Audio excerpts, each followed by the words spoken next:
everyone, Rascal here. And Mama, welcome to our podcast. Today we're covering the anime Afro Samurai. Yes, we actually are covering this, finally. Yes. And this early 2000s anime may have had a short run, but its impact inspired many other mangakas and creators around the world for its unique setting and diverse cast of characters. Plus, we learned there's other versions of Afro Samurai that came out as well. Yeah. Besides the one that we purchased. Right. And before we start, be sure to like, subscribe, and click the notification bell to get some future podcasts and more to pause videos. Absolutely. Now, this was released by Funimation. Yes. And Afro Samurai is voiced by Academy-nominated and later winner Samuel L. Jackson, who is awesome. And it's an epic tale of a black samurai's hunt for justice. Voiced by Ron Perlman, Hellboy, who murdered his father, and with music scored by RZA. Afro Samurai blends traditional Japanese culture, funky technology, and hip-hop to create a brutally fresh entertainment experience. Reading from the case, you guys, and probably from what's on IMDb. Right. So we got a surprise to tell you about later on in this podcast, Yeah. who appears in this anime as well. Yes. It starts off really, really violent, the first episode. And it started off so violent before we had gotten into other anime that we actually stopped watching and came back to it later. Right. And we're glad that we did, because it got much better in terms of us seeing the story, Right. learning what happened, how he got to be where he is, who his enemies really are. It just got to be really entertaining, and so we're really glad that we got back to this anime series. Yes. And now we've got adjusted to more of the action and violent anime. Now we don't watch these things all the time. We kind of watch them sparingly in between tamer things. Mm-hmm. But that's our personal thing. So seeing this now wasn't so jarring with the other anime.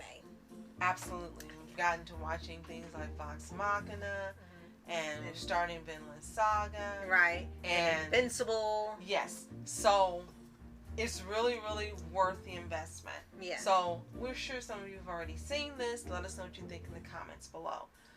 But we have to say that the animation is really distinctive. Yes. And this was about like early 2000s.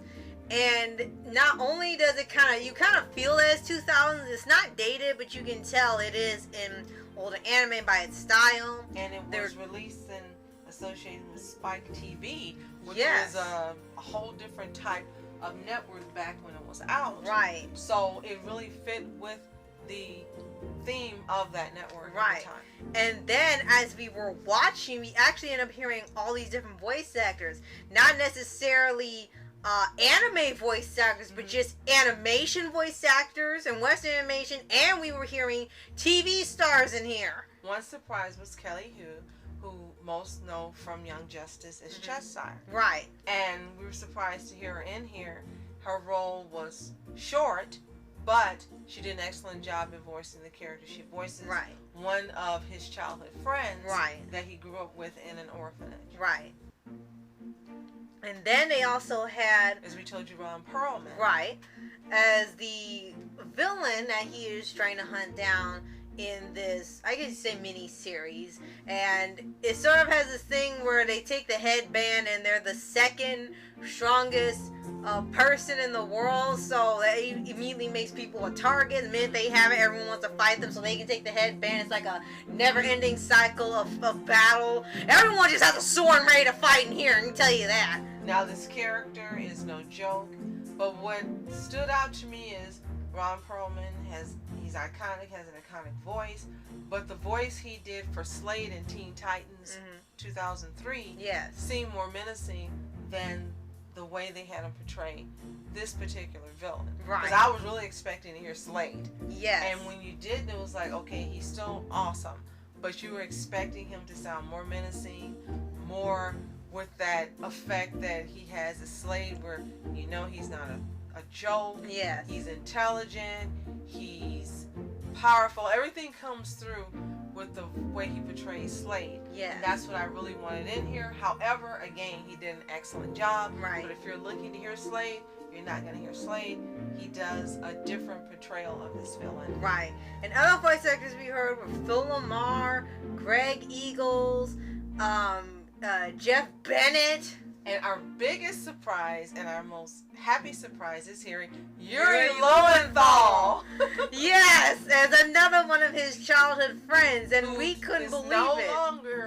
Who is not a good guy in here, unfortunately. Right. And we just kind of couldn't believe it. It's like all these people are in here, and at the time they weren't even in animation, or in anime. So I'm guessing this was before they started having licenses where they have selective voice actors they use for all their projects for one company, because you don't hear these people in anime anymore unless they personally pick them. Right. But Samuel Jackson was an excellent choice. And during the character's journey, he is constantly talked to by his subconscious. Yeah. That's what I'm like, sword, his subconscious. Yeah. It might be like the Bankai in Bleach, yeah. But we're not sure. Is it the sword talking to him or his subconscious? But it's his character as a very elderly character that talks a lot of crap and smack and Right. just constantly is in his ear. Right. Talking. What you better do, and telling him you're not good enough.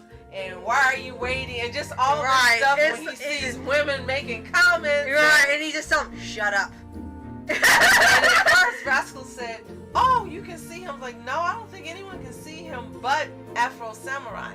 And then later on, you realize, yeah, he's not a flesh and blood character. It's either his subconscious or his sword speaking to him. Right. And then, as it goes on, you actually end up finding out that this show does not take place in the past. We were under the impression it was in like feudal Japan or something. But when you watch it further, it ends up reminding us so much of Cannon Busters. Yes. Which ends up, we now know where Cannon Busters came from. This was the first anime to have the technology and the feudal stuff all combined together. This was actually taking place in modern day because they had cell phones, they had cars, they had buildings, but they didn't really go there much. They still stayed in this rural area. They were building mecha Afro, they were building robots and all sorts of things. So this was in modern day, but they were in such a far out place that it acted like as if it was another time. This also looks like it was the inspiration for Yasuke Yeah. on Netflix. And I read a lot of comments online that Yasuke is not like the manga, it's more violent. And we think they got that inspiration for more of the violent take from Afro Samurai. Right. Because this is definitely not an anime you should have anyone under 18 watching. Right. The subject matter, the violence, and so forth. You're Right. an adult, it's definitely one you should watch. Right. And another thing I think inspired was also Samurai Jack. Yes. Because, well, Afro's not a time traveler or anything. He's on this journey, and he has a goal at the end. And he meets these weird characters along his journey. All the episodes are classified as chapters, just like Samurai Jack. And the title sequence, never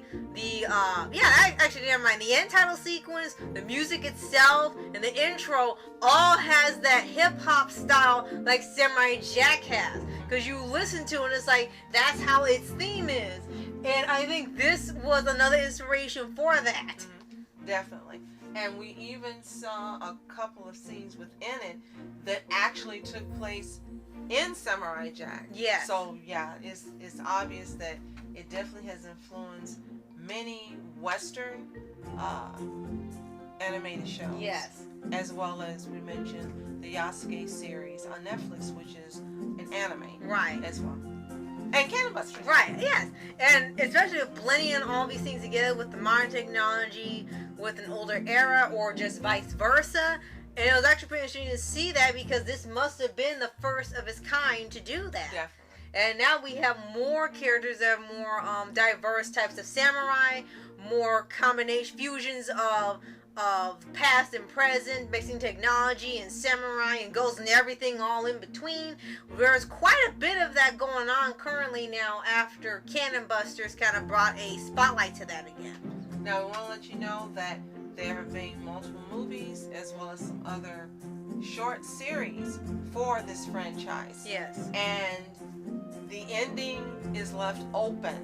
Yeah. So there's not a finish to the story, which kind of, I guess, should have been a clue that there was more that came after. Right. So when you watch the version that we've seen, that you see on screen, it's not the final, it's actually the beginning. Right. So look forward to us reviewing the movie that goes with this version and hopefully more of the other series as we go forward. Right. So if you've seen Afro Samurai, let us know what you think in the comments below. What do you think of the creator, his writing? Was this fun for you? Have you seen any of the other parts of this franchise? Let us know what you think in the comments. Yes, and if you haven't already, subscribe for updates and weekly videos on your favorite anime series, animated shows, and all things animation. And if you do want to see, you're going to have to purchase it, as we did. It's not available on any streaming service, to our knowledge. It's not even available on Prime. You definitely can't see it for free, although the movie, the first movie that's connected with this, is available right now to watch on YouTube. Right. So we're not sure if you need to see this in order to see the movie. So we're going to watch the movie and then we'll know, and we can let you know then whether or not the movie is something you can just watch to see if you'd be interested in purchasing the different series for Afro Samurai. Right. And so, thank you so much for watching. I'm Mask Entertainment. And I'm Mom Entertainment. Have a fantastic day. Peace.